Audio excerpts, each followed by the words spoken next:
It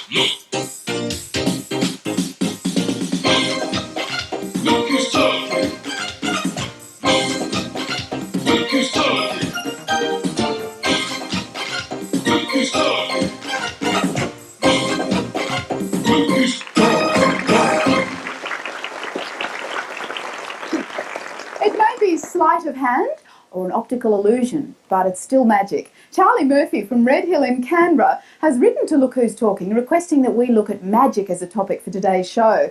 And our guests include 3 magicians. And if you get lucky, we might just pick up a trick or two to amaze our friends with. Who likes magic? Everybody likes magic. Kieran, why do you like magic?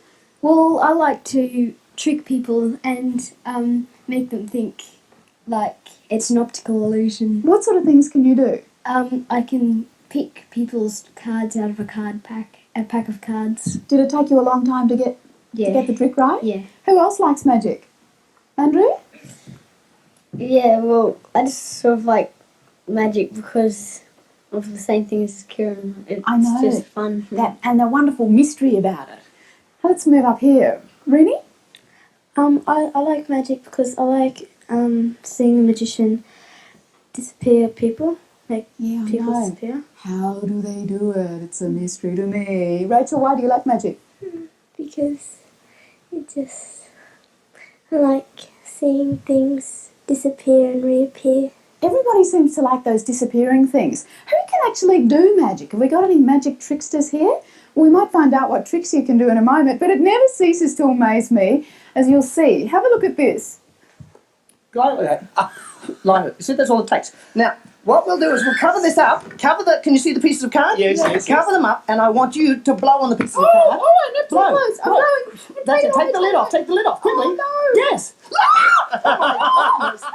What did you think about that? Rabbits suddenly appearing in a fry pan. I got a terrible shock, I can tell you. Well, Scott Williams, who you saw in that little clip, has been performing magic since he was 16.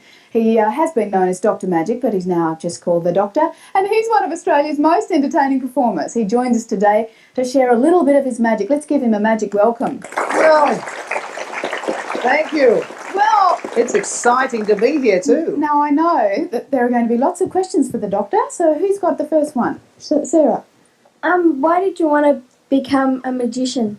Well, why did I want to become a magician? Well, some of the reasons have already been mentioned. There's a great love of magic right throughout the world. Doesn't matter what language you speak. You can speak French, Italian, German. You can speak anything, but the magic is a universal language. You can see a trick and somebody who can't speak a word of English, next you can see the same trick and both of you can be amazed. Paul? Do you like a younger or older audience? I love all sorts of audiences because there are some things about a young audience that you don't find in an older audience and vice versa. But no, right across the board. How about Alyssa? Scott, do you like being called the Doctor? The Doctor, yeah, I love being called the Doctor because it gets friendly connotations. I am a doctor. I'm everybody's friend. How about Megan? Were you interested in magic when you were young? I was actually. It's funny enough. The first person who ever showed me a magic trick was a vicar. Yes, from a church. He showed me a card trick and it amazed me at the age of 12 or 13 and ever since. You've been a magician. How about Catherine? You've forgotten your question. It's magically disappeared. Luke? Has there anything ever gone wrong in a show? Has anything ever gone wrong? Oh, look, I've had so many things go wrong from time to time, but the important thing is not letting other people know it goes wrong, whether it's magic or anything. As long as you don't let them know it goes wrong, they don't know the better. Christopher? Does it take you a long time to prepare your magic tricks before a show? Sometimes. Sometimes it takes a long time. Other times it could be something as simple as an orange. You can do a magic with anything. In fact, Scott, why don't you do a bit of magic for us? What, a bit of hocus pocus right now? Well, I could need a volunteer or two. I Heavens think you've above. got 2 or 10 or 20. Why don't we take the man scratching his underarms there? What's your name? Come on up here. Come on. And what about, you're not married, eh? Mind if I team you up with a woman? All right, a woman. What's your name? Kate. Kate, you come up here as well. Now, this is going to be exciting. Your name is Ashley? The Doctor. Hello, Ashley. Come and join me over here. Hi. Hello, Katie. Nice to see you too. We're going to do something very simple, guys and girls here, using an orange. Now, give that a bit of a squeeze. Make sure it's okay. I'll do the same thing over here. Yes, he's good and firm. How's your orange? All right. Do you like jokes, Ashley? I'll tell you why, because I have a packet of playing cards here. Now, I mean, everybody deals in playing cards, and the important thing about doing magic is using things that are everyday objects. I want you to take a card. Now, the way to do it, I'll flick through and you say stop anywhere you like. There, all right, take that card, have a look at it and remember it. And then I want you to tear it in half for me. Rip it straight in half. Oh! You go and tear it down the middle. And then put the 2 pieces together and tear them in half again. Then put the 4 pieces together and tear them in half again for me. And once more, just tear it across the side there. Come on, muscles, you can do it. And you know what I want you to do with these. In a moment, I'll get you to physically chew and swallow each and every one of these. But don't you want to see that? But before we do, take a piece for me. Just take a piece with the corner on it so we don't forget which one it is. And the last thing we're going to do with these, I want you to hold that orange up in the air. I'm going to get a little bit of woofle dust. Do you know what woofle dust is? Well, woofle dust is something that is used by magic. You reach up into the air and you grab a little bit of woofle dust and you put the pieces of card inside. Now, they go all the way into there, blow on them, and they disappear. Where do they go? Take the orange, tear it open for me if you wouldn't mind. Don't worry about the juice on the carpet. Dig your thumbs in there. Come on, dig your thumbs in. Tear the orange apart. Come on, muscles. You want me to help you? Watch this, Katie. Let's tear the orange open. And, oh, let the juice go everywhere. And inside there, we've got a card. Would you take it? What was the card you picked? Queen of Hearts, was it? Would you unravel that for me? Because let's just have a look here. As you unravel it, it does look like a Queen of Hearts. And last but not least, let's check one other thing, guys and girls here. We have a piece missing, and you kept a piece from your card. And when you put the two together, you realise that they are one and the same card. Oh, that's worth a round. That's definitely worth a round Thanks, of Katie. applause. Thank you, Ashley. The doctor does it again. Thanks for that one, Scott. And stay with us because next we meet a magic historian after the break.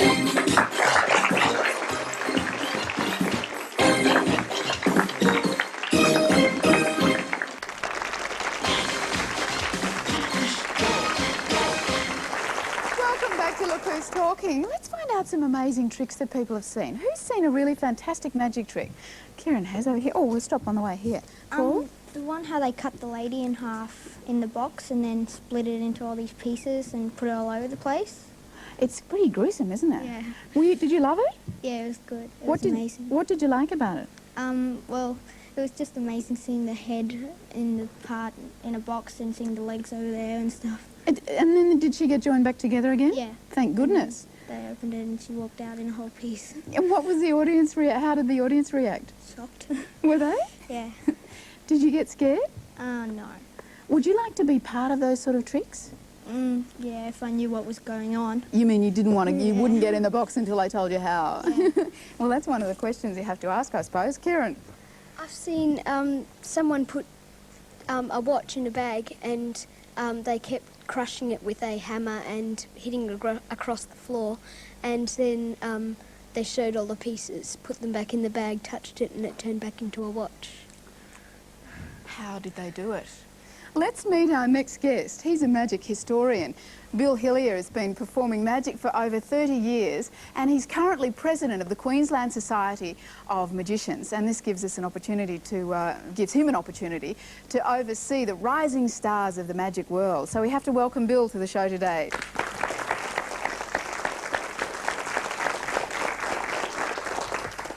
Has magic changed very much over the years, Bill?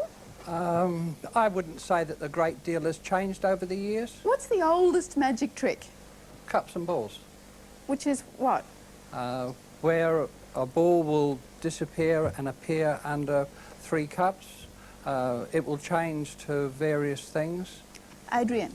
I really enjoy magic, and if I wanted to become a professional magician, where would I go? Well, you can start right where you are at home. That's the first place to start. You practice magic and you practice and you practice and you practice until you can perform it. Well, I think, Adrian, you're actually a magician. All the other kids have been telling me. What sort of things can you do already? A few card tricks and tricks with other stuff, just things that you can find around the house. So what does everyone think about Adrian's magic tricks? Pretty good? Yeah, we've got some nods here. You perform at school for everybody? I've done 2 shows so far, one a couple last year. And what are you going to call yourself when you're a magician? I don't know. You have to think of a name. We need a name. Okay, let's go down here to the front. And it's Simon. I'd like to join a magic club. Are there any around Australia? We have two in Brisbane, but you have a few years ahead of you before you can join, I'm afraid. How old do you have to be before you can join? 18. 18. How old are you, Simon? turning 11. Turning 11. And can you do magic tricks too? A few. Which ones can you do? I can do a couple of card tricks and a few others. When did you start getting interested in it? When I was about 9. Right, so you've been doing it for a couple of years. There's also plenty of time between now and the time of 18 to learn lots of magic. There are books out there you can get. You don't. And the books tell you how you do it? Oh yeah, they do. They tell you how to do it. Otherwise, it'd be a bit difficult, wouldn't it? Huh? Yeah. Mark. If you want to go into a magic club, do you have to know any tricks? Yes. The answer to that, without any shadow of a doubt. You have to pass an examination to become to belong a club, and therefore you need to know some magic. Just quickly, what sort of things do you have to do in the exam? If I was to say to you, and probably to all of them, that there's only 7 things that you can do in magic, right? You can appear something, you can disappear it, you can levitate it or suspend it, you can penetrate it, you can restore it, you can transform it, and you can transposition it. Now, of those 7 things, are the only 7 things that have been since existence, and they'll still be the only things that we can do at the finish. So you have to be able to do some of those? You have to be able to learn to do them all. All of them? Oh, that's a lot of training. We'll be back with more magic. After the break, we meet a terrific illusionist.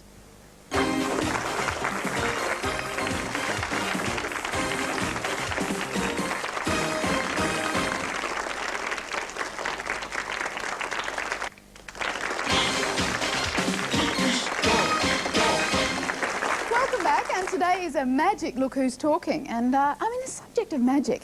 How do they do it? This is the thing I always think. What do you think when you watch magic? I always think that, like, you try and figure out how they do it, and you watch every little step that they make, and when they put in their hands in the pocket, you look at how they take their hands out and all that. And when you watch so closely, can you figure out what they're doing? Yeah. Sometimes? Yes. What's the best trick you've ever seen? I reckon the one that how they get the sword in half, and the one how they put the swords, the knives through the wood and the person's inside. You like the really gruesome ones? Oh dear. What about Andres? I like the ones where they put the swords in and where they chop the people in half as well. More gruesome ones. And all the illusions where they make them disappear in this little box and everything. What a bloodthirsty crowd. I like the ones where they disappear too. Sarah? I like the ones how they make the lady float off the table. How do they do that? Why don't we ask the experts? Well, Bill, how do we do it?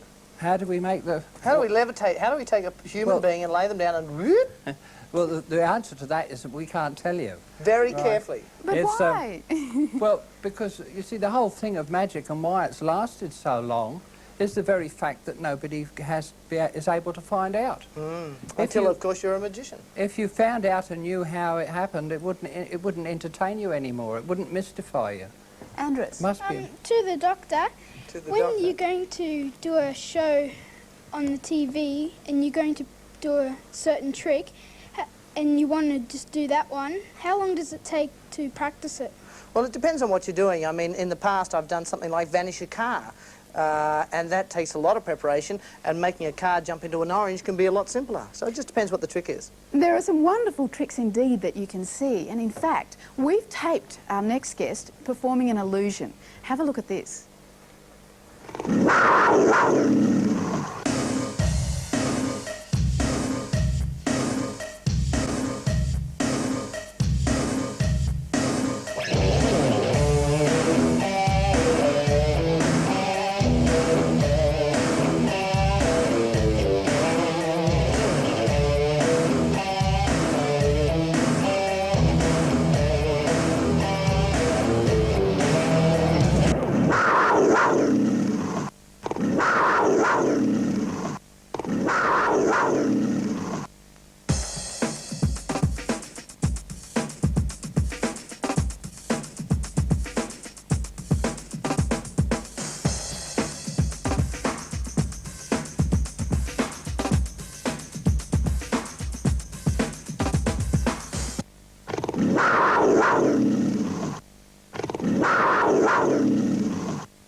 magic, it's illusion, and we'll meet Peter May after the break.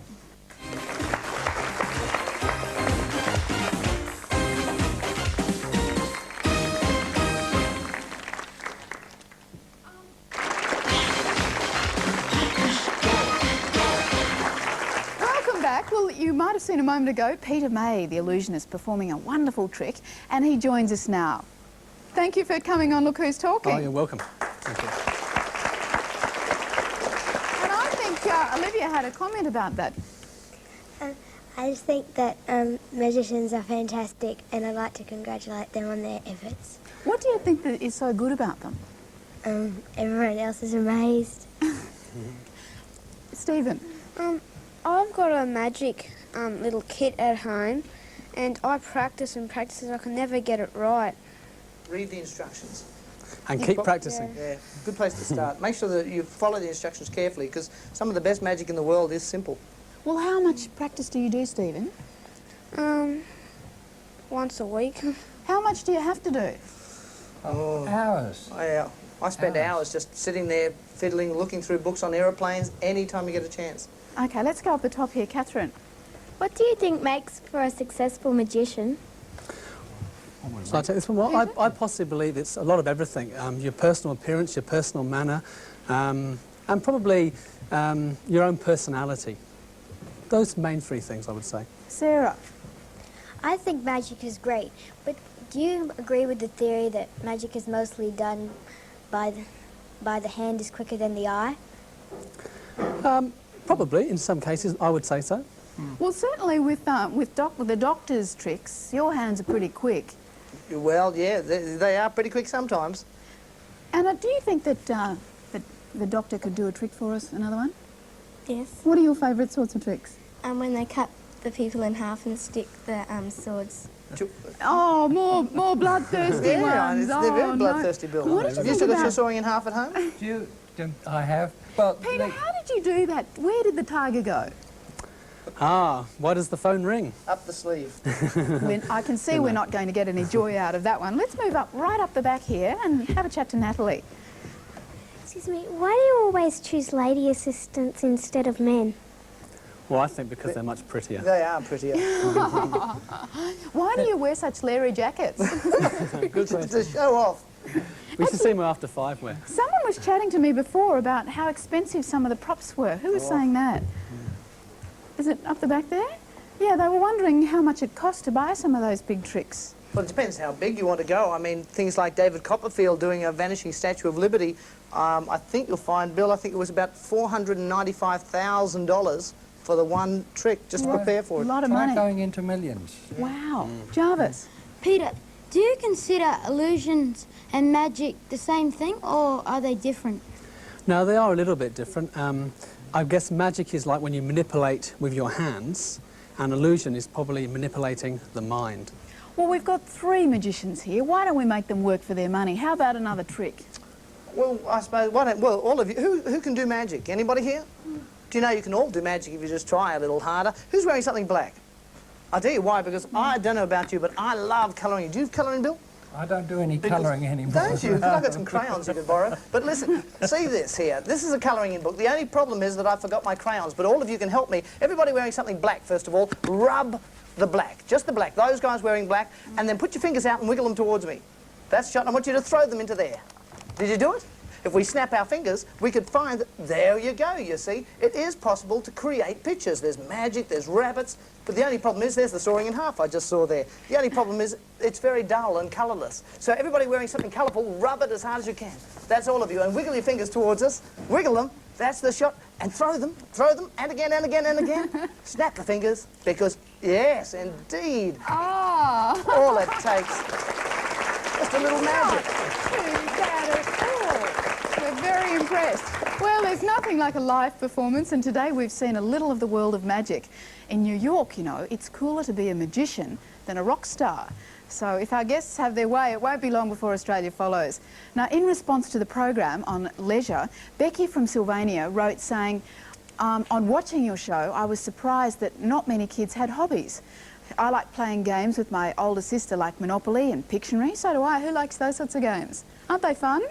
And I also collect stickers and like writing letters. Well, thanks, Becky, for that letter. And if any of our viewers would like to send us a letter, all you have to do is write to this address. Now, grab your pen and write it down. It's Post Office Box, put Look Who's Talking on the top, Post Office Box 304, Gordon, New South Wales, 2072. And if you have some bright ideas about topics perhaps you've been talking about in class or with your friends, write in and let us know and we can discuss them on Look Who's Talking.